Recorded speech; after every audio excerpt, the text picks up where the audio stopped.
pergunta: por que os dons podem ter várias subs enquanto elas têm que se dedicar só a ele? Essa é uma pergunta recorrente. De novo, já ouço sobre esse assunto desde quase sempre, desde que eu me lembro de circular. Isso já circulava nas salas de bate-papo na pré-história da minha vida BDSM, quando o povo se reunia na sala do UOL de sadomasoquismo. E estou falando do começo da década de zero, acho, né? 2002, 2001, 2002, 2003. E essa é uma pergunta recorrente. Não sei por que exatamente existe essa dúvida, mas eu acho que isso tem um pouco a ver com a questão da trajetória da pessoa que vem para o BDSM carregando valores do mundo baunilha consigo. Aliás, essa síndrome dos valores antigos adquiridos, SVAA, ela é uma coisa que cola. Bom, a primeira coisa que tem que ficar bem claro aqui é o seguinte: o fato de que no BDSM, pelo menos o que eu vejo, como eu vejo, nós não classificamos as pessoas por nada além do fato de serem dominantes, submissas, ou no caso dos switchers, as duas coisas em momentos e com pessoas diferentes, ok? Não é clube do bolinha. A gente não fala no BDSM, os dons podem ter várias submissas, os dominadores podem ter várias submissas. E podem, mas a gente não fala assim. Isso não é politicamente correto dentro do BDSM. Por quê? Porque aqui a gente fala os dominantes, meninos e meninas, podem ter vários submissos, meninos e ou meninas. Ponto. Então, essa é a primeira coisa que tem que ser tirada da frente. Agora a gente passa, depois disso, a examinar o que vem depois disso. Eu digo isso porque o dominante, menino ou menina, ele só vai poder ter quantos submissos, meninos ou meninas, ele quiser, puder, merecer e der conta. Então, ele pode ter um se quiser. Ele pode não ter nenhum num determinado momento da vida. Não é uma obrigação que um dominante tenha vários submissos. Nem tão pouco obrigação que tenha um só. Muito menos isso por pressão de quem se submete. Porque o dominante que cede esse tipo de pressão não é um dominante, é um pamonha, talvez, sei lá, qualquer coisa do gênero. Mas se o indivíduo cedeu por chantagem, você, submissa ou submisso, pense bem se esse é o tipo de criatura você quer interagindo com você, certo? Continuando, essa questão do quiser, puder, merecer e der conta é que existe um limite de teto que tem a ver com questões de disponibilidade de tempo, fatores referentes a limitações orçamentárias. Não é fácil, isso custa. Custa brinquedos, deslocamento, hotéis, refeições e por aí afora.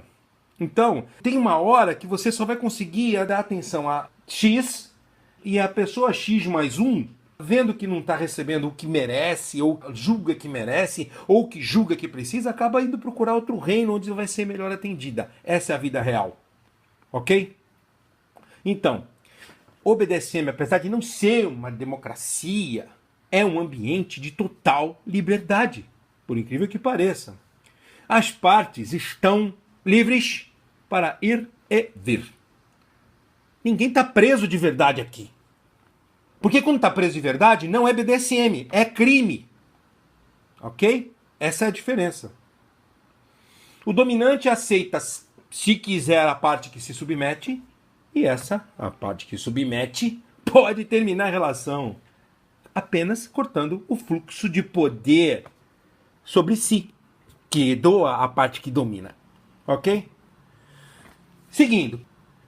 O BDSM é um universo de relações afetivas fundamentada em hierarquia. Ok? Não é nem sexo. Sexo é a relação baunilha. Sexo e aparências. BDSM tem que ser hierarquia e verdade, porque sem verdade não rola hierarquia. Sem verdade vão ser personagens interagindo. Aqui são naturezas de pessoas que se complementam de forma oposta. São opostos complementares. É formado de hierarquia, SSC, que é o São Seguro Consensual, entrega e confiança. Isso tudo, com a verdade, são os itens obrigatórios. E não tem mais. As regras da relação são do dominante. Sempre. Então, se ele quer ter 10, se ele quer ter 20, se ele quer ter 150, é um problema dele. Se ele vai ter, é outra história. Mas aqui ele pode ter quantas ele quiser. As regras são dele. Cabe à parte que se submete a aceitar. Isso, se quer fazer parte de um reino com 150, já é uma questão específica entre as partes. Ok? Ah, da pergunta, né? Porque a pergunta tem uma referência, mas ela tem que se dedicar só a ele. Peraí, a parte que se submete pode se dedicar a outros? Claro que pode. Mas no caso único e exclusivo dela ser dividida por dominantes que aceitem consensualmente esse tipo de relação. Eu vou explicar. Imagina assim, uma parceira minha chega e fala: Senhor, eu tenho a fantasia, a necessidade, a vontade de servir a outro dominante. Aí o que vai acontecer? Eu posso concordar ou posso discordar. Posso ser não quero. Eu quero você só me servindo. Ou posso concordar se isso não for um limite para mim. Aí eu vou escolher alguém que ela aprovando, porque tem a consensualidade, esta pessoa, esse meu amigo, minha amiga, dominante, aceite uma parceria de dividir esta posse, ou por empréstimo, ou por divisão mesmo, de propriedade. É o seguinte, eu tenho uma parceira que quer ser dividida. Ela quer ser como se fosse um carro dividido, um apartamento dividido, ela quer ter por dois dominantes sócios na propriedade. Ok. Isso pode? Pode. Desde que seja consensual. Se todas as partes estiverem de acordo, é válido.